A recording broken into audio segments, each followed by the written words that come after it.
Bonjour les enfants, la vidéo de révision d'aujourd'hui va parler des nombres en lettres, soit comment écrire les nombres en lettres.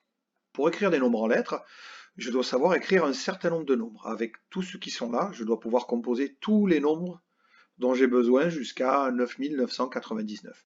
Il faudra que je sache écrire 0, 1, 2, 3, 4, 5, 6, 7, 8, 9, 10, d'accord? 11, 12, 13, 14, 15 et 16. Et pour les dizaines, 20, 30, 40, 50 et 60. J'aurai besoin de 100 et de 1000. Et de savoir écrire et comme dans 21. Par exemple, si j'ai besoin d'écrire 17, vous voyez que je peux l'écrire avec 10 et je peux l'écrire avec 7. D'accord, qui est là. 10, pardon, et 7. D'accord, donc là, c'est pour ça que je n'ai pas besoin de plus que ces nombres-là. Au-delà de 60, bien évidemment, si je veux écrire ça, je vais écrire 60 et 10. Et j'ai donc l'orthographe de tous les mots dont j'ai besoin pour écrire ce que j'ai besoin d'écrire là. Donc il va falloir connaître l'orthographe de tous ces mots, les enfants. Alors quelles sont les règles d'écriture? Eh bien elles sont simples. J'utilise un tiret entre chaque nombre. Par exemple, pour 423, vous voyez 4-100-20-3. J'utilise un et 1 pour tout ce qui comporte 21, 31, 41, 51 et 61. D'ailleurs, vous l'entendez. Vous l'entendez quand je vous le dis, je dis 21, 31, 41, 51 et 61. Donc par exemple, 21. 20-et-1. D'autres règles d'écriture. Je vais mettre un S à 100 et à 80 s'ils sont multipliés et suivis par rien. Alors qu'est-ce que ça peut bien vouloir dire ça les enfants? Ça veut dire que par exemple si j'écris 400, vous voyez, j'ai 4 fois 100, donc ça, là 100 est bien multiplié, et derrière je n'ai rien. Ce que j'appelle ne rien avoir, c'est que par exemple si j'avais 410, d'accord, je serais multiplié par 4, mais je ne serais pas suivi par rien. Donc je ne remplirai pas toutes les règles pour avoir un S. Car vous voyez, les règles pour avoir un S à 100 ou à 80, et quand on dit 80, c'est au 20 de 80, d'accord? Elles sont doubles. Il faut qu'elles soient multipliées, ça c'est la règle numéro 1, et suivies par rien, ça c'est la règle numéro 2. D'accord? Donc, par exemple, bougez pas, je vais gommer ça tout de suite. Hop. Dans 403, comme vous pouvez le constater, d'accord?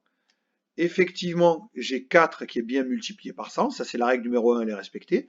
Mais est-ce que la règle numéro 2 est respectée? Est-ce que je n'ai rien derrière? Non, elle n'est pas respectée, car j'ai 3 derrière. Donc, je ne peux pas mettre de S, car pour mettre un S, il faut que les deux règles soient respectées. Si j'ai 100 tout seul, par exemple, il n'est multiplié par rien, donc je ne mets pas de S, d'accord? À partir de 2, 100, ah là, oui, j'ai un S. Par contre, si derrière j'ai autre chose, comme la 3, je ne mets pas de S car je ne respecte pas les deux règles. Quand 200 est tout seul, il est multiplié et il n'y a rien derrière. Pareil pour 80, vous voyez, 80, d'ailleurs la seule chose par laquelle va pouvoir être multiplié 20, ça va être 4, d'accord? On multipliera, on ne dit pas 2 20, 3 20, etc., etc. Donc 80, il n'y a rien derrière, ça prend un S. 83, vous voyez, effectivement là je suis multiplié par 4, mais j'ai 3 derrière, donc je ne remplis pas les deux règles. Là, 80, j'étais multiplié par 4 et je n'avais rien derrière, donc je respectais les deux règles, donc oui, j'ai un S. Et 1000 ne prend jamais de S.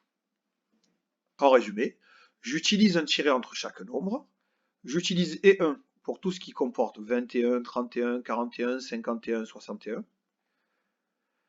Je mets un S à 100 et 80 s'ils sont multipliés et suivis par rien. Et 1000 ne prend jamais de S. Alors on va faire un petit exercice. Je vais vous demander les enfants d'écrire en lettres les nombres suivants. Alors ce que je vais faire, c'est que vous allez le faire sur votre cahier quand je vous aurai demandé de faire pause. D'accord? Et ensuite, quand vous avez terminé, vous remettrez la vidéo en lecture et on fera la correction ensemble. D'accord? Faites pause dans 3, 2, 1, pause.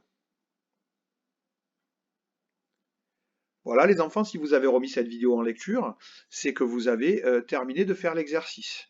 Donc on va pouvoir commencer à faire la correction ensemble. Nous avons ici 480. D'accord? J'ai 4-100.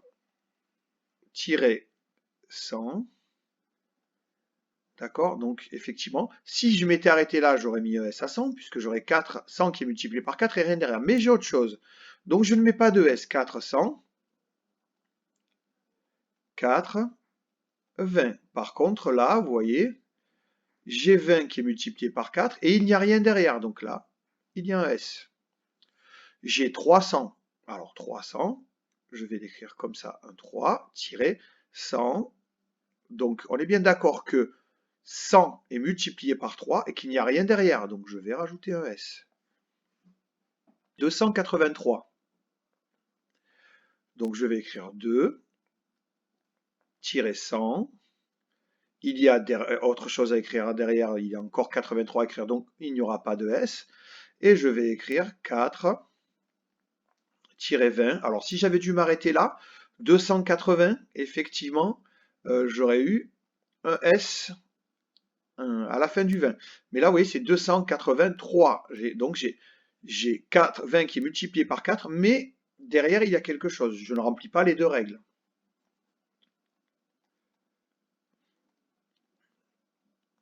Et voilà, 183. Ensuite, on a 75. D'accord? Ça s'écrit 60-15.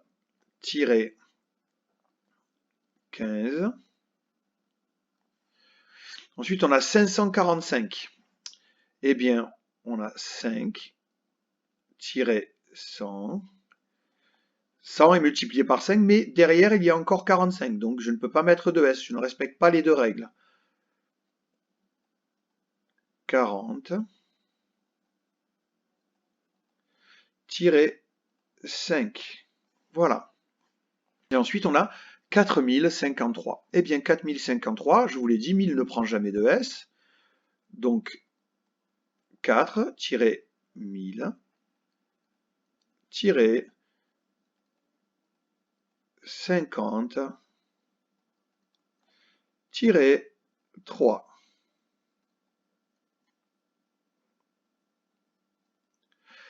Et bien voilà les enfants, j'espère que vous avez tout compris, et puis je vous souhaite bien du courage.